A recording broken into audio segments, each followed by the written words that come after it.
Hi there. Welcome to the Gula Tech Cyber Fiction Show. Today, our guest is astronaut, former head of NASA, and national defense expert and space expert extraordinary, Mr. Charlie Bolden. Charlie, how's it going? Oh, it's going very well, Ron. I'm impressed with your intro. I'm not sure I can live up to all that, but it's a pleasure to be with you. Awesome. Well, hey, thanks for joining us today. And we are going to talk about cybersecurity. We are going to talk about computers, but we're going to talk about space a lot too, and how they're related. So, without further ado, most of our listeners and show watchers are from the cyber community. Could you tell us a little bit about how you became an astronaut and how you ended up running NASA? Yeah, boy, I tell you, it could be a long story, but I'll try to make it really short. I grew up in Columbia, South Carolina, back in the days of Jim Crow, and had no clue whatsoever, no motivation to become a part of the space program. Although I grew up in the 50s and 60s, space was being talked about even back then. And then, I the one thing I knew I wanted to do as a kid from seventh grade on, from 12th grade on, was I knew that the school I wanted to go to was the United States Naval Academy. I had seen a program on television called Men of Annapolis that talked about life at the Naval Academy, and I was blown away. I loved the nice high collars and the formal uniforms, and then as a 12-year-old about to enter puberty, I was also really motivated by all the beautiful young ladies who came to the campus. So that's where I wanted to go to school. And I found out that you had to get an appointment from either one of your US senators or your congressional representative, or in my case, the vice president of the United States. And so I started applying when I got into ninth grade, and every year I would get responses from my senators and my representative that there was no way they were going to consider sending a black to the Naval Academy or any other academy from South Carolina. So my number one hope became the vice president, who at the time was Vice President Lyndon Johnson. And he would send a letter back and said, "Hey, really appreciate your interest. It's a little early. Write me back when you're a senior. Write me back when you're a senior." And I would always say, I just want you to know who I am. Um, Getting up to senior year, President Kennedy was assassinated. Vice President Johnson became the president of the United States, and my hope of going to the Naval Academy went out the window for all intents and purposes. So I took one last shot at it, and I wrote a letter to the president and said, "I know I'm not eligible for an appointment from you, but I really need help. I've been talking to you for a number of years. I really want to go to the Naval Academy." Never heard from him, but within weeks, I got a visit from a Navy recruiter. Several weeks later, President Johnson sent a retired federal judge around the country looking for qualified young men of color to go to the Naval Academy and other academies. And there were no women at the time. And I ended up getting an appointment from Congressman William Dawson of Chicago, Illinois. Um, I left Columbia knowing that there were two things I would never do. I was not going to be a Marine, and I was not going to fly airplanes. Flying airplanes was inherently dangerous. Marines were a little questionable in the GQ area there. So, but as fate would have it, my very first company officer, the adult overseeing my 150 or so member company, was a young Marine officer, an infantry officer by the name of John Riley Love, who made an impact on me that carried me the rest of my life.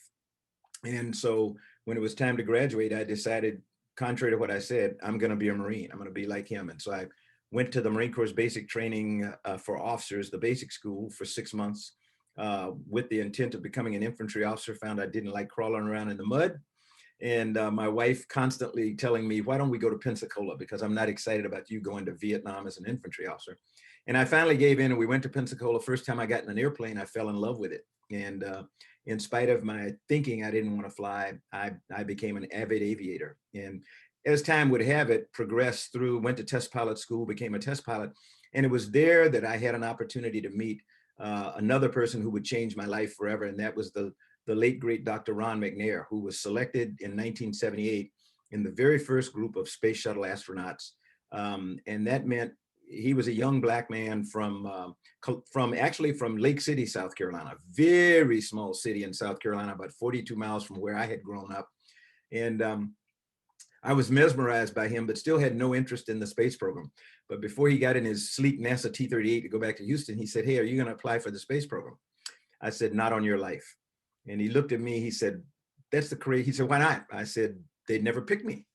And he looked at me again. He said, that is the craziest thing I ever heard. How do you know if you don't try?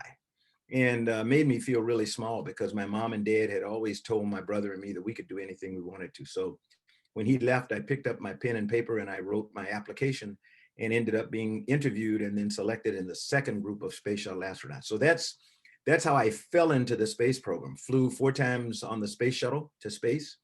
Left the program after 14 years when our daughter, our baby, graduated from high school, and went back, spent 9 more years with the operational forces of the Marine Corps, retiring as a major general in 2003 after commanding the 3rd Marine Aircraft Wing, and moving back to Houston. And we stayed there. I was happy, doing some occasional consulting, when I got a call from the Obama administration asking if I would be willing to come up and talk to the president's science advisor, Dr. John Holdren. Talked to him for about half a day, and then went back home. And several weeks later, got a call saying, hey, would you come back and talk to President Obama? My wife said, don't go, because he's going to ask you to do something, and you don't know how to say no. And so I said, no, trust me, I just want to meet him. And I'll say no to anything. And I came back, and over a couple of days, I had about a 25-minute meeting with him, and I came away just mesmerized and really impressed. And several weeks later, got a call saying he had decided he wanted to nominate me to be the NASA administrator. So I went through the Senate confirmation process. And in July of 2011, in July of 2009, 7 months into his first term, I was confirmed to be the NASA administrator. So that's a long answer to your short question. Well, it's really an amazing question, or an amazing answer, even more of a basic question. So, it's Black History Month. Yeah. Everything that you've done, you were highly selected for, right? Going to the Naval Academy, going to test pilot school, becoming an astronaut. You know, in cybersecurity, we're trying hard to bring more African Americans to this career field. So what can you say about persistence and being qualified, and not, maybe not seeing people who are African American in that field, and having, still wanting to serve, still wanting to get involved? Yeah. What can you say to our viewers? Ron, I'll give an example of one of my classmates at the Naval Academy. There were 4 Blacks with whom 3 others with whom I graduated, and one of them was Frank Simmons. Frank came from, I always get it wrong, outside of Birmingham, Alabama. I think he was from Bessemer, but it's not important. And Frank had enlisted in the Navy after graduating from high school, became an electronics technician, and then applied and was accepted, and went through the Navy's prep school, and then came to the Naval Academy and took every single course there was in Russian that was offered by the Naval Academy. And when we graduated, he went to flight school, but kind of half-heartedly went and dropped out. And the Navy wanted to punish him, so they sent him back to what was called the Gator Navy, to Amphibs in Norfolk, Virginia, where he got a call from the Naval Security Group saying, hey, do you want to come home? And he went back to the Naval Security Group and spent his entire career as a Russian analyst on airplanes, ships, you name it. But I said all that to say one thing that's really important is to prepare yourself. This is for the young Black or Hispanic or any kids from an underserved community. People really are looking for us, but we have to be prepared. So my lesson or my message would be to the Blacks that you're seeking. Study really hard, work incredibly hard, never, ever, ever be afraid of failure, and stand ready when somebody knocks at the door. Don't always wait for somebody to knock. I mean, every once in a while, go out and seek out things you want. So I would say for the cyber community, people like you, fish in places that you're not accustomed to fishing. Everybody likes to, I'm not a fisherman, but my friends always tell me they know where to go because they know where the fish are, which means they go to the same old place all the time and they catch the same kind of fish all the time. If you continue to go to MIT and University of Michigan and Stanford and every other place, you're going to go where there is a limited number of minorities or underserved communities, because it's really hard to get into those places in the first place, and they don't fish in all the right places. They're beginning to get good, but go to historically Black colleges and universities, go to technical schools. I come from South Carolina. They have an extensive program that started out. The first one was called Midlands Tech, and they now have an extensive program of technical colleges that are 2-year colleges that prepare people for the kind of stuff you're talking about, to be computer programmers, people that are into the cyber field. So I would say expand the waters in which you fish if you really are serious about increasing the minority representation in the cyber community. There are tons of people out there. Yeah, that's very well said. And I hope our viewers are going to use that kind of messaging to be purposeful about recruiting more to our field, because it's so important. So when you were running NASA, what were some of your biggest achievements that you're proud of the team there? And then also, how much IT, how much cybersecurity, actually kind of bubbles up to your level? Interesting you asked the question. I never get asked about failure. You didn't ask me about failure, but I'm going to tell you about failure because you asked about IT. Two things of which I am most proud. I won't say they're the things that bring me the most pride, but two things about which I am very proud. One is when I did my confirmation hearing. I'm not sure how many people in your audience are familiar with the process, but you go meet with congressmen and mainly the senators, particularly the ones that are going to be on the oversight committees. And so I felt I was pretty prepared for my hearing. You go in and you sit at this table in front of the chairman and the rest of the committee, and the chairman of my committee was Senator Rockefeller from West Virginia. Everybody had expected that Senator Bill Nelson, who was the chairman of a subcommittee, would actually be allowed to chair, since we were old friends and crewmates from the shuttle program when he was a congressman. But I got into the room, and sure enough, there was Chairman Rockefeller in the chair. And I was there with my deputy nominee, Lori Garver. And the chairman began his opening remarks, which is traditional, and he just laid into me. I mean, I had met Chairman Rockefeller once, I think, very brief conversation, and he just began to just chew me out for NASA's inability to pass an audit, and about our just horrible fiscal record and everything else. And I was taken aback. I was not prepared for this line of questioning because nobody thought he would ever go there. And so after he finished chewing me out, I asked him if I could make my opening statement, and I did. And I had a very good hearing, and I ended up being unanimously approved out of committee, and then unanimously approved again by voice vote on the floor of the Senate that night. But my very first day in office, I called in the chief financial officer, and I said, "Hey, talk to me about this audit stuff. What is it that the chairman was talking about, since nobody briefed me?" And he said, "Well, we get audited every year, and we're just struggling to pass it. It's not like you're gonna go to bed school or something, but we just aren't able to do that. But we think we're really close. We've been working on this for years, and we think we're almost ready, and we're gonna pass an audit." And sure enough, my first year as the NASA administrator, we got our first audit with no opinion, which in the audit world, that's good. And so that was thing number one. Second thing was, we got there were 2 tests that were given each year, one by GAO, and the other one was out of one of the security apparatuses in the government, and we flunked both. NASA failed both cyber tests in inspections. I had no idea that was something that we were encountering. And so I was fortunate enough to be able to hire in a new chief information officer from the EPA, Renee Wynn. Renee came in and kind of tutored me on what these tests were and why it was really important to pass them. And the fact that we had people on the International Space Station who were counting on us to really protect them from cyber intruders. There was no conversation about it up until then, because everybody was under this misconception that because we were out in space, there was 250 miles of gap. And so nobody could get to us. And au contraire, Pierre, as Renee said, everybody can get to us.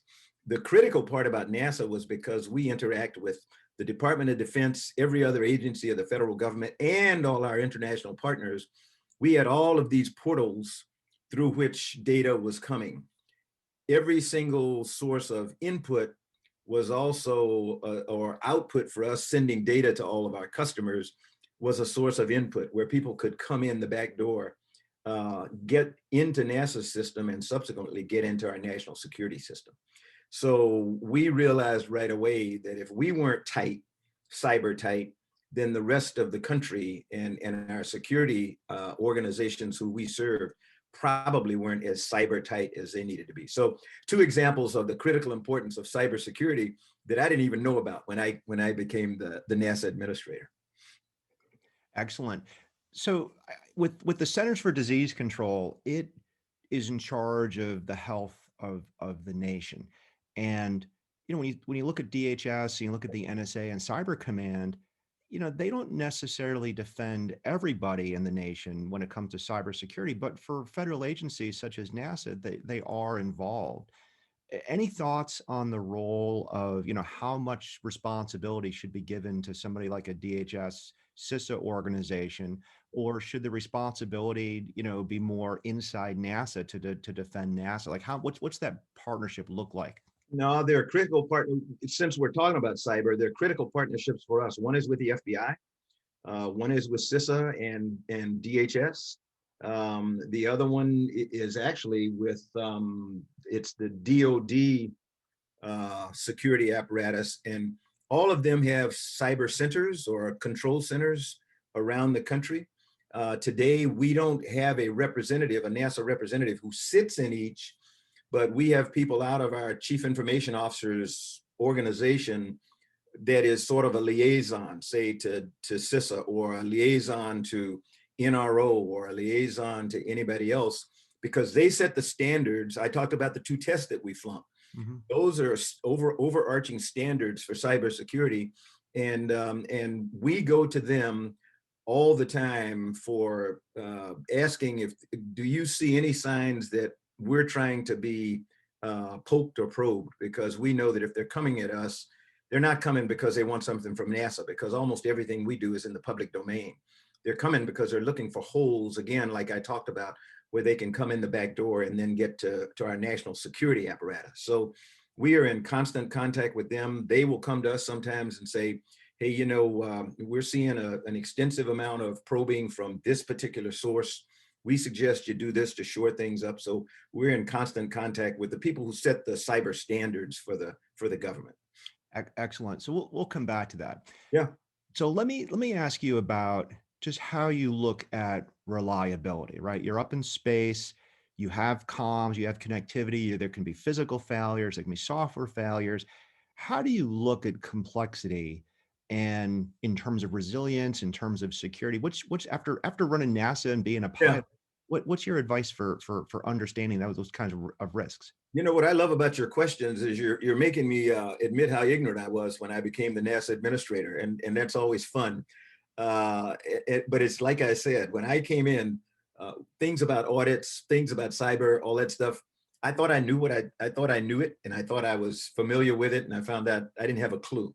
So over time, what I found was we even got to the point, one of the big strengths of bringing in a strong chief information officer and giving her, I guess the right word is responsibility for our fiscal planning, if you will, for cybersecurity. So it meant that rather than allowing all of our NASA centers to go off and do their own thing in terms of cyber and information systems, everything came to the chief information officer at headquarters for approval, or she made recommendations to the fleet, if you will, about steps that we should take, equipment we should buy, equipment we should not buy. And for the first time, we actually began to look at our supply chain with almost everything we were getting at the time, having an origin somewhere offshore, chips, you name it, components that go into computers and cryptographic material and the like. If we didn't know the ultimate source of that material, there was always a chance that somebody would put something in at the very beginning of the supply chain. it would go through completely undetected, unlooked at or anything. And then the next thing you know, we've got these systems on board the International Space Station, for example, that are just a complete open pipeline to somebody who wants to do us harm. So those are some of the kind of things that we began to look at. And I've been gone now from NASA for more than 4 years, but my guess is that they've strengthened it way beyond where we were at the end of the Obama administration. Yeah, supply chain is very, very important. And I think the COVID epidemic has made the population understand just how connected we are and how dependent we are. Do you think that any of the NASA suppliers are also supplying the US economy? In other words, do you think a strong supply chain from NASA and the DoD is just going to make the nation more secure as a whole? You hit the nail on the head when you said, do we supply the nation's economy? NASA's budget, whatever it is, I think today it's somewhere between 20 and $25 billion. 85% of that goes right through NASA. It's a pass through for all intents and purposes, and it goes into the American economy. So it's going to companies, little companies like, I don't know what, if you have a company that deals in cyber security that has a contract with NASA, it's going to you, it's going to IBM, it's going to Boeing, it's going to Axiom, small companies, small and large around the country. So as NASA goes, so goes our portion of the U.S. economy. So it's really important that and we are strengthening our relationship with the private sector. People have always thought that NASA builds rockets. We have never built a rocket. Even back in the days of Mercury, Gemini, and Apollo, it was Rockwell, or nowadays it's Boeing and Lockheed. But it has always been a private sector American industry that's built our rockets. That's the same today. SpaceX is incredibly well known because they've really broken the mold in terms of a lot of even they have supply chain issues that concern us. But one of the things about them is that they have vertical integration. I hate that term because it doesn't mean anything to most people who are listening, but they do everything in-house for the most part. But they don't make their own chips. They don't make their own computer parts. And in some cases, they purchase computers and IT equipment off the shelf. So we have to work with them to help them understand that I know you think you know what you're doing and you're confident, but we have some additional standards that we'd like for you to take a look at. If I can bore you for just a little while longer, when we decided we were going to move, we were really going to put emphasis on the commercial space system, commercial acquisition under the Obama administration. One of the things that we learned, we knew it, I think, was that we had this mentality at NASA, that the not invented here mentality. If it didn't come from NASA, it was no good. We had NASA standards for this, NASA regulations for this, NASA requirements for that. But we were counseled by our commercial partners that, hey, if you really are serious about getting us involved, we have some standards with which we comply. IEEE, they are much more critical, much more demanding than the NASA standards that you have, many of which are left over from the Apollo era. So can we take a time out and sit at the table for a period of time and look at all the NASA standards, bring in the standards that we think are the equivalent or better, and set those up as what we're going to use? And that's exactly what we did. It took us 2 years of just down in the dirt work with our prospective commercial partners to review and revise NASA requirements and standards, such that nowadays, if you go to an engineering spec, some of them are going to be according to NASA NSP XXX, you have to do this, but it may be NASA NXP XXX or equivalent, which will be something from the, a commercial governing organization, if you will, that establishes even stronger standards. Not sure if that's what you were poking at. Well, I think that's very interesting because I think in many ways the U.S. government, gets criticized for, overspending and having complex compliance requirements. But the reality is, whether it comes to cryptography or secure system design, NIST and all the different government agencies have done a really good job with that, and the commercial sector typically follows. So I think that's well said. Um, One of the things I wanted to ask you about though is when you look at flying people in space, communicating, keeping them safe, doing good mission, it's purpose built, designed engineering. You've got amazing engineers at NASA, amazing contractors supporting you, and it's purpose built.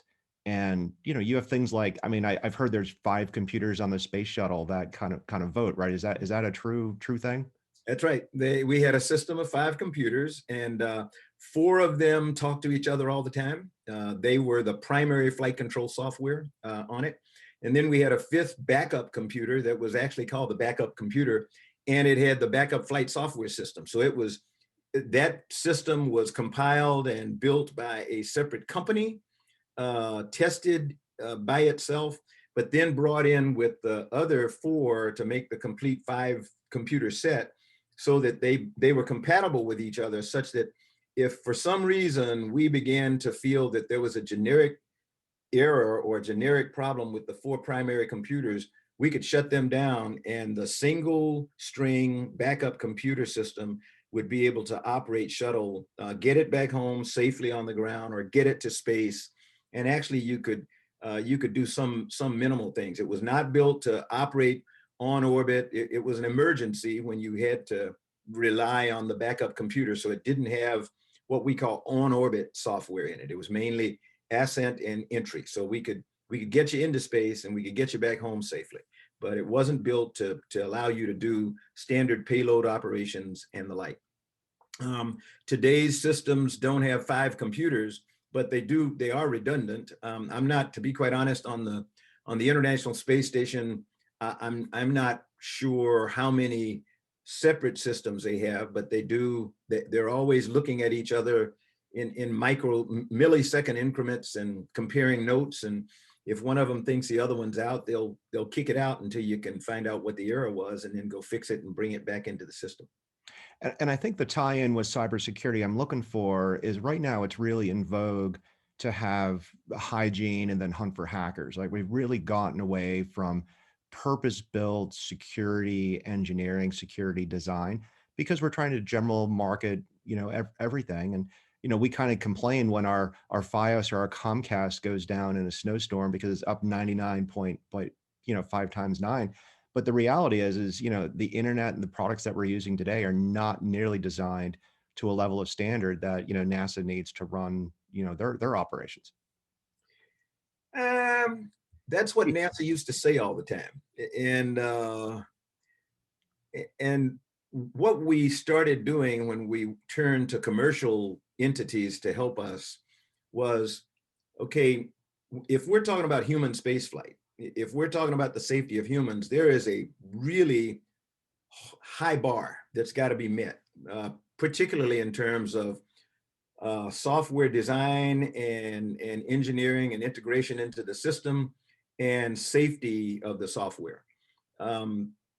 Although it's important for a satellite, a communication satellite or an Earth observing satellite, we probably don't need to put the money into making that one as robust as we do for human spaceflight. I hate the term failure is not an option, but when you talk about human spaceflight, you'd like to think that failure is not acceptable for us if it means the death of a crew or injury of a crew. So the standards for that, even in cybersecurity, are much higher than they are for a standard kind of flight. So there are different levels of compliance that we have to meet depending on what we're doing. I think that's well said. What I'd like to do is kind of change topic a little bit to disinformation. So when you were named NASA administrator, which spaceflight center housed the Apollo fake moon landing TV set? Got all kinds of questions about that, to be quite honest. Disinformation is a term that wasn't used when I was the NASA when I was the NASA administrator, the term, although it's always been around, and disinformation itself has been with us since prehistoric times, I think. But it's now a source of increased attention because everybody realizes um, how impactful it is, how powerful disinformation is. And, I like to tell people a term I hate is fake news. There is no such thing. And I just want to make sure your audience understands there is no such thing as fake news. It's either good news or it's bad news. And if it's not true, it's not news. So, I would plead with your audience, don't fall for the fake news stuff. It's either good or it's bad. It either helps me or it hurts me. If it's not true, it's not true. There is no alternative truth. There are no alternative facts. There are opinions. And one of the things that NASA, and I'll talk about NASA, one of the things that NASA and I did when I was in the Marine Corps, I am always in a worldwide search for alternative ideas. I really want a diversity of thought. So this is Black History Month. I like to refer to it as American History Month because it's the month in which America gets to learn about a significant part of our history and what made us who we are that you wouldn't ordinarily hear outside of the month of February. That's unfortunate, but that's just the way it is. So this is American History Month, where you get to learn a little bit about what your Black brothers and sisters did to get us all to where we are today.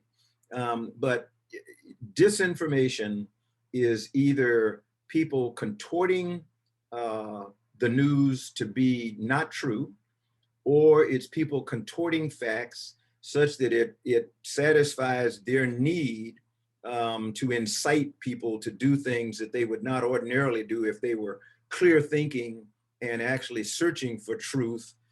So, I didn't have a problem with disinformation then as much as we do now. I did get the question now and then about, is the earth round? What's in Roswell at Area 51? And did we really land on the moon? Those things will never go away. My mother, who is looking down on us from heaven now, even when I flew my first space shuttle mission, my mother was a librarian, a high school librarian, and she had a master's degree in library science. Even she had questions about whether or not I'd really done what I did. And I would have to tell her, I said, Mama, you were at the Kennedy Space Center. You were there watching. I had talked to you that morning on the phone, and you heard my voice from the spacecraft. You saw it lift off.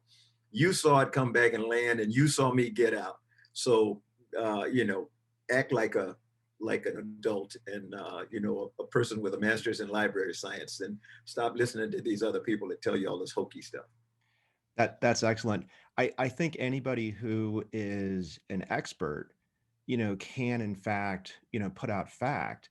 And unfortunately, what happens is a lot of times it gets spun, and it gets spun, on social media, sometimes filtered by social media folks. If you say the wrong word, you get banned and whatnot. Do you have any thoughts on sort of maybe the chilling effect of, groupthink and, trying not to avoid certain things? Like, for example, I've got a lot of friends who want to talk about, racism and getting more, underrepresented into cybersecurity, but they're afraid, they don't know the right words to use, and what they're afraid of kind of getting poked fun of.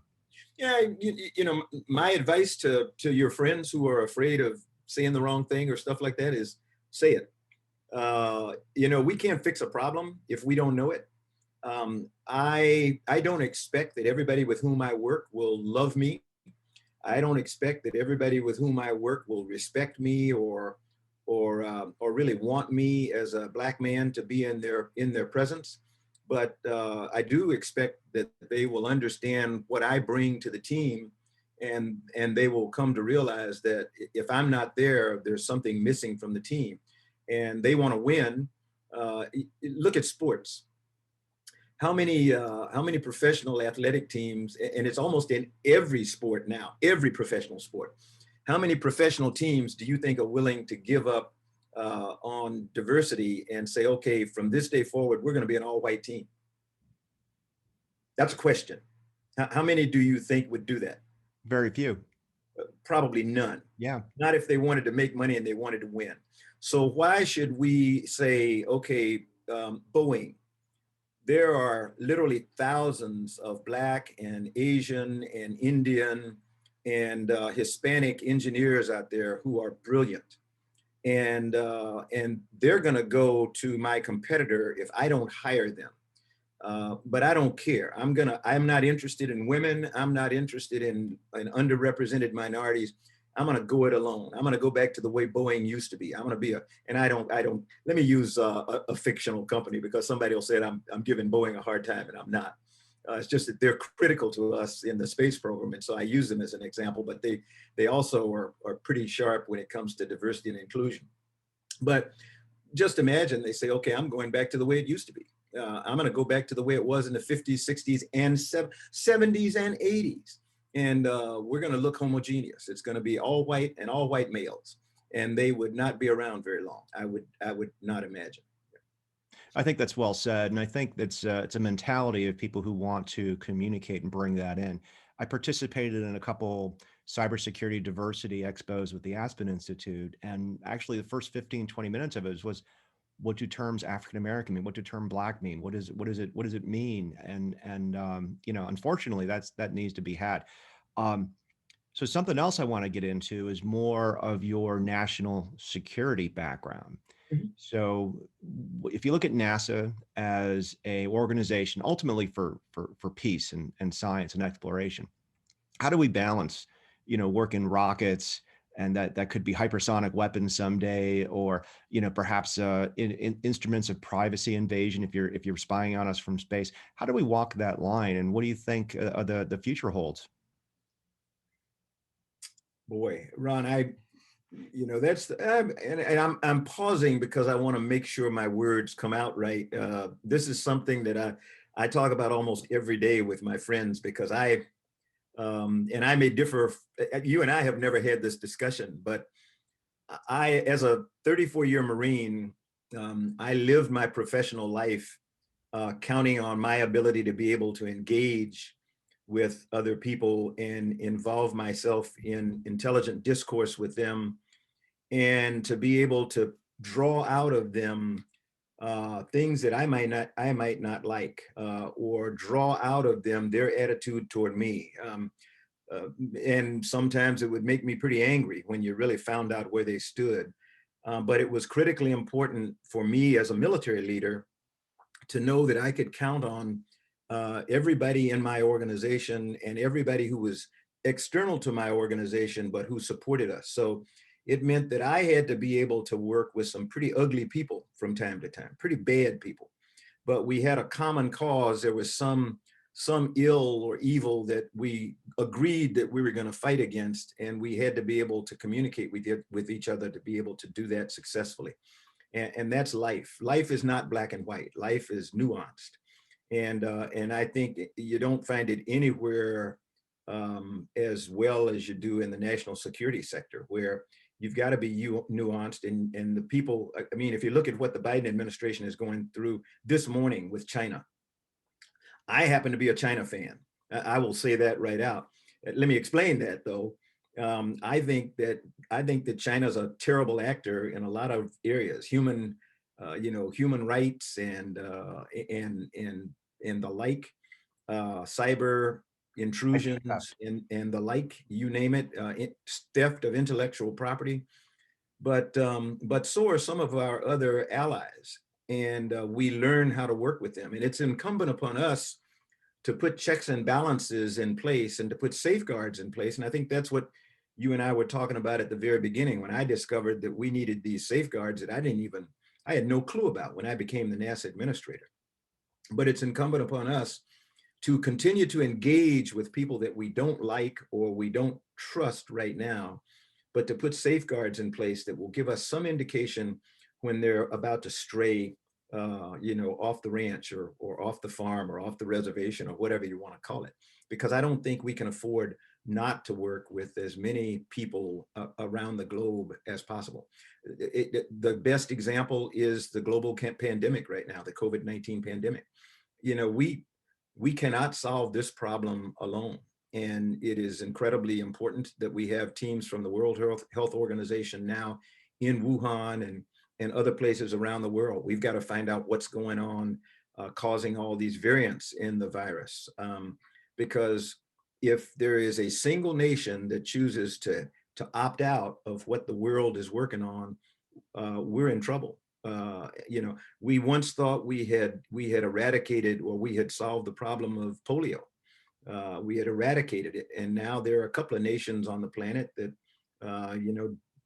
fell off the wagon in terms of polio vaccines, and so we're seeing a resurgence in polio in some parts of the world. That would be tragic if we didn't find it and arrest it right away. Smallpox. We've got to find a solution to this pandemic and get it applied across the globe, or we're forever subject to it, or about to be victims to it. Is there enough space up there in space to have all the Starlink satellites and all the new types of things that are going to be flying up there? Is it going to get too crowded? I don't. Let me answer your question in a couple of ways. I think there's plenty of space in space for things that are under control, and things that we know where they are, and we can move them when necessary to a safer orbit, or we can avoid collisions. If we, when we put something in space, we make predictions about where it's going to be 10, 20 years out, depending on what its planned lifetime is. Those kinds of things I'm confident we're okay with. It's the debris that we leave when we allow a satellite to die, or when a satellite explodes, or even worse, when nations decide that they're going to practice their warfare in space and use kinetic weapons anywhere from low Earth orbit or near Earth orbit all the way out. People who don't understand, and sometimes people who really do understand, but decide to do it in spite of the fact that you do a kinetic action in Earth orbit, you're polluting that orbit for sometimes years to come. There is not enough room in space for irresponsible actions like kinetic weapon systems in low Earth orbit or other places. Starlink, other multiple satellite systems that have an incredibly important mission, to try to bring broadband to nations of the world that today don't have it, to allow school children in remote parts of the United States and other nations who, will just be blown away when they're able to have a computer in their home and they're able to communicate with kids around the world. That mission is really critical. But there has to be a level of responsibility in how you plan your constellation, such that the big argument going on between, I guess it's SpaceX and, I don't know whether it's Amazon or somebody right now, about whether or not SpaceX is trying to freeze people out by completely saturating a particular altitude, that particular orbit, such that it blocks out the world from being able to communicate. I'm certain we can find ways around that. I'm not an expert at all, but my guess would be we can find ways around it. But again, that calls for the companies to talk to each other and to negotiate it's like we do today. You don't just put a satellite up without coordinating with international bodies to determine, okay, can I have 51-degree inclination, 250 nautical mile orbit, that sun synchronous, whatever. And under conventions, then somebody gets approval to use that orbit, and that's theirs.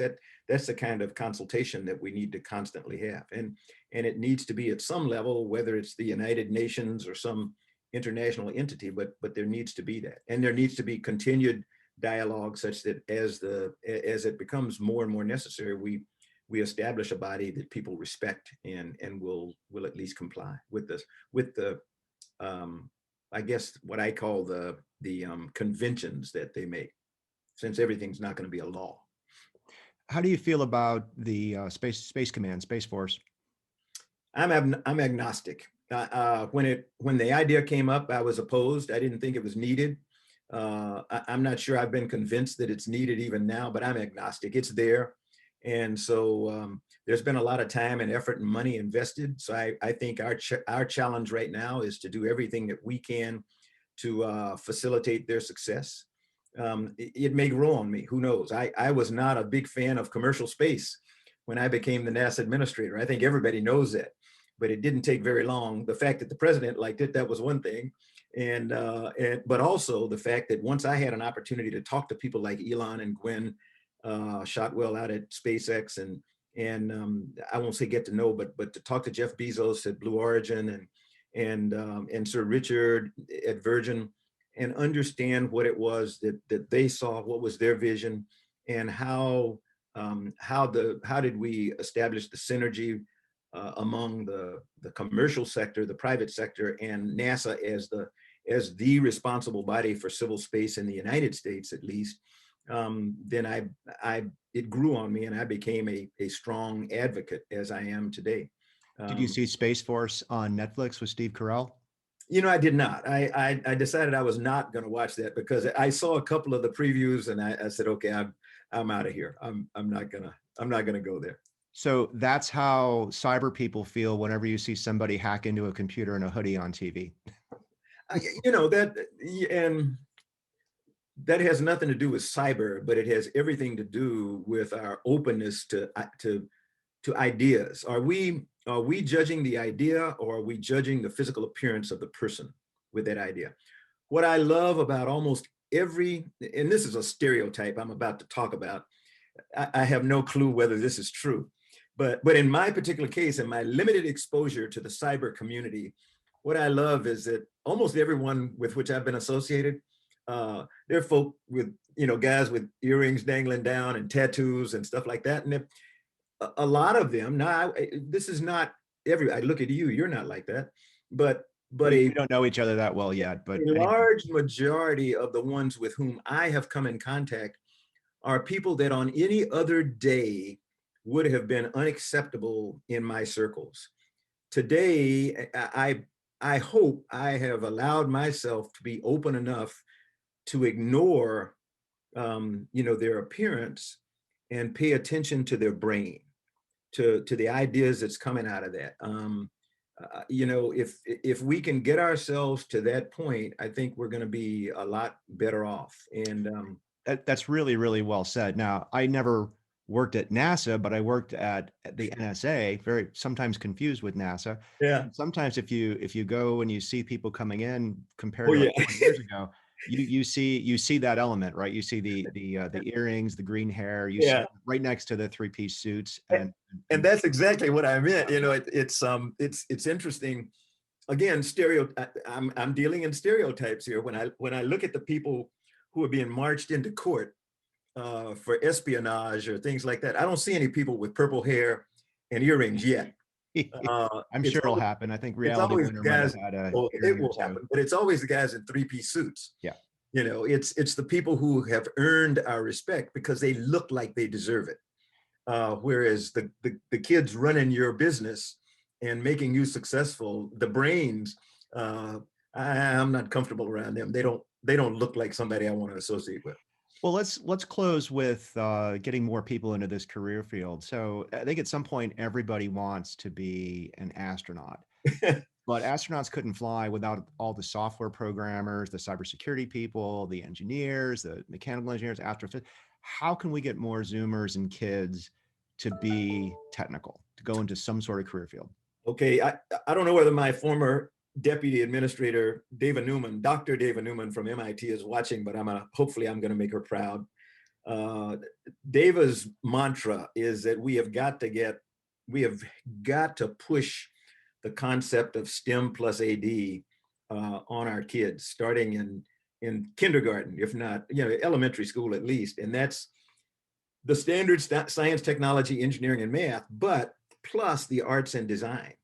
And so the way we get people into your field is we go after those kids who are really good who are really interested in arts and design and appear on the surface to have no propensity toward math and science at all, when in fact, they are brilliant in math and science, because in the very ability to create the art that they do, they're using geometry and they're using trigonometry and they're using calculus and stuff every single day in making their designs and everything. They just don't know it.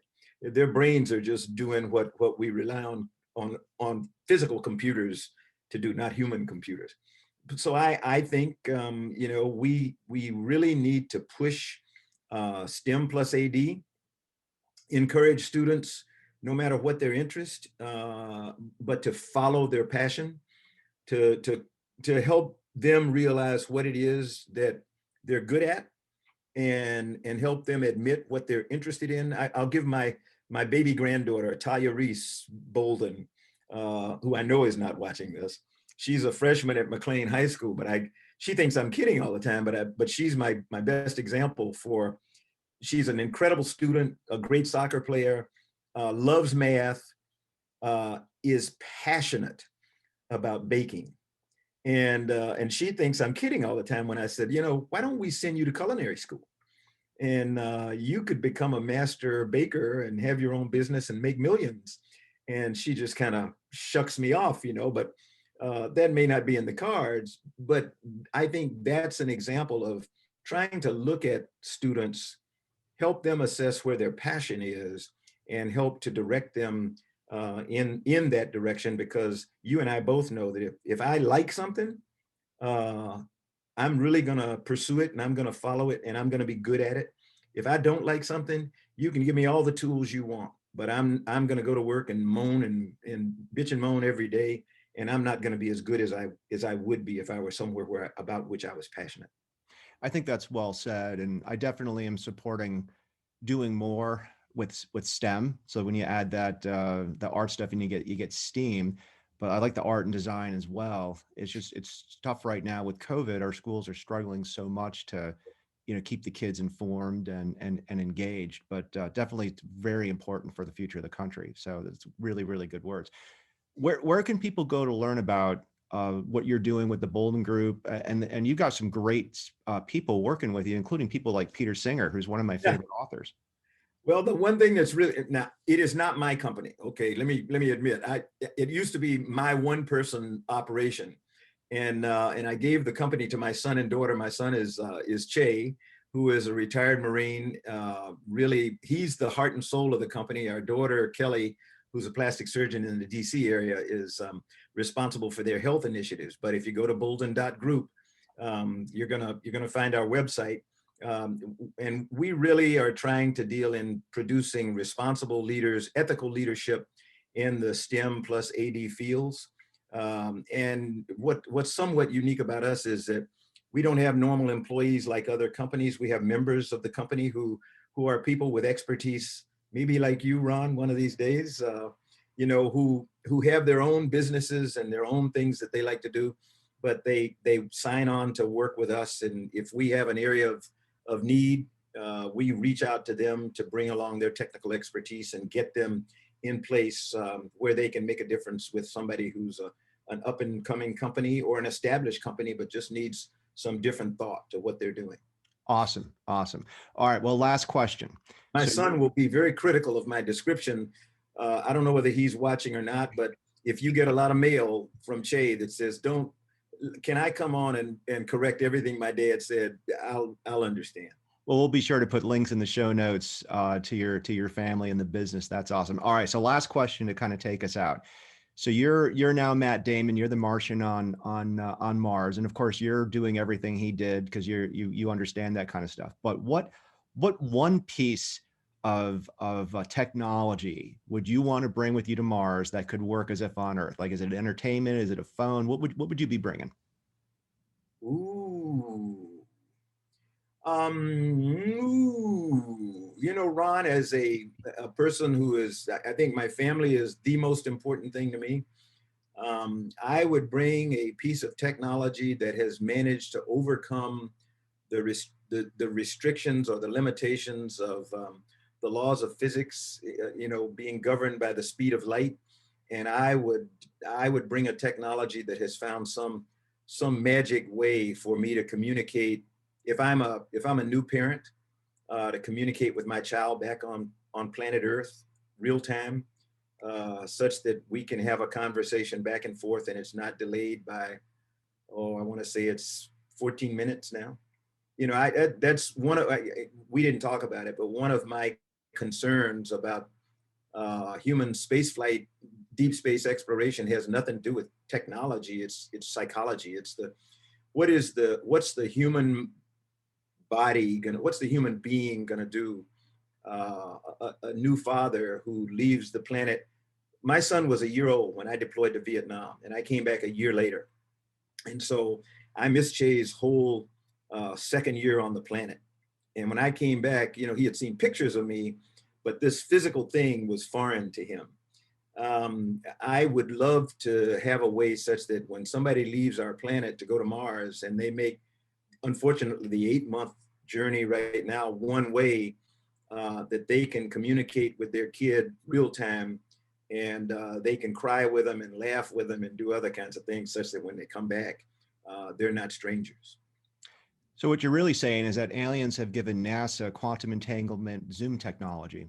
We would hope that that they have, but they haven't.